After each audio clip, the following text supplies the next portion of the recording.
Hi friends, welcome to my YouTube channel. ಎಲ್ಲರೂ ಹೇಗಿದ್ದೀರಾ? ಎಲ್ಲರೂ ಚೆನ್ನಾಗಿದ್ದೀರಾ ಅಂತ ಅಂದ್ಕೊಂಡಿದ್ದೀನಿ. ಯಾರೆಲ್ಲ ಇನ್ನೂ ನನ್ನ ಚಾನಲ್ನ ಸಬ್ಸ್ಕ್ರೈಬ್ ಮಾಡ್ಕೊಂಡಿಲ್ಲ ಅವರೆಲ್ಲ ಸಬ್ಸ್ಕ್ರೈಬ್ ಮಾಡ್ಕೊಳ್ಳಿ, ಹಾಗೆ ಸಪೋರ್ಟ್ ಮಾಡಿ. ನಮ್ಮ ಮನೇಲಿ ಪ್ರತಿ ವರ್ಷವೂ ಶ್ರಾವಣ ಪೂಜೆ ಮಾಡ್ತೀವಿ. ಹಾಗೆ ಈ ವರ್ಷವೂ 2ನೇ ಶ್ರಾವಣ ಶನಿವಾರ ಪೂಜೆ ಇಟ್ಕೊಂಡಿದ್ದೀವಿ. ನಾವು ಶನಿವಾರ ಬೇಗ ಎದ್ದು ಸ್ನಾನ ಎಲ್ಲ ಮುಗಿಸಿ ಎಲ್ಲ ಕೆಲಸನೆಲ್ಲ ಮಾಡಿ ಪೂಜೆಗೆ ರೆಡಿ ಮಾಡಿಟ್ಟು ಆಮೇಲೆ ಅಡುಗೆ ಮಾಡೋಕ್ಕೆ ಹೋಗ್ತೀನಿ. ಹಾಗೆ ಬೇಗ ಪೂಜೆ ಮಾಡೋದಕ್ಕೆ ರೆಡಿ ಮಾಡಿ ಅಡುಗೆ ಮಾಡೋಕ್ಕೆ ಹೊರಟೆ.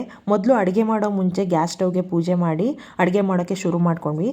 ಪ್ರತಿ ವರ್ಷ ನಮ್ಮ ಅಕ್ಕಂದ್ರು ಬೇಗ ಬಂದು ಅಡುಗೆ ಮಾಡೋದಕ್ಕೆ ಸಹಾಯ ಮಾಡ್ತಿದ್ರು.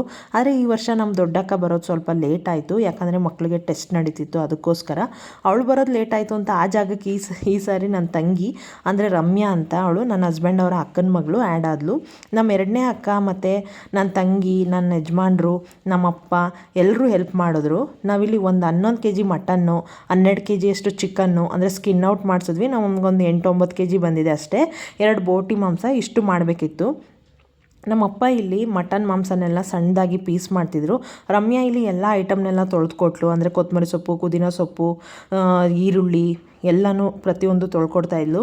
ನಾನು ನಮ್ಮ ಯಜಮಾನ್ರು ಇಲ್ಲಿ ಅಡುಗೆ ಮಾಡೋಕ್ಕೆ ಶುರು ಮಾಡ್ಕೊಂಡ್ವಿ. ಮೊದಲು ನಾವು ಮಟನ್ ಸಾರು ಮಾಡ್ಕೊಂಡ್ವಿ. ಒಂದು 40 ಜನಕ್ಕೆ ಅಡುಗೆ ಮಾಡಿದ್ದು ನಾವಿಲ್ಲಿ.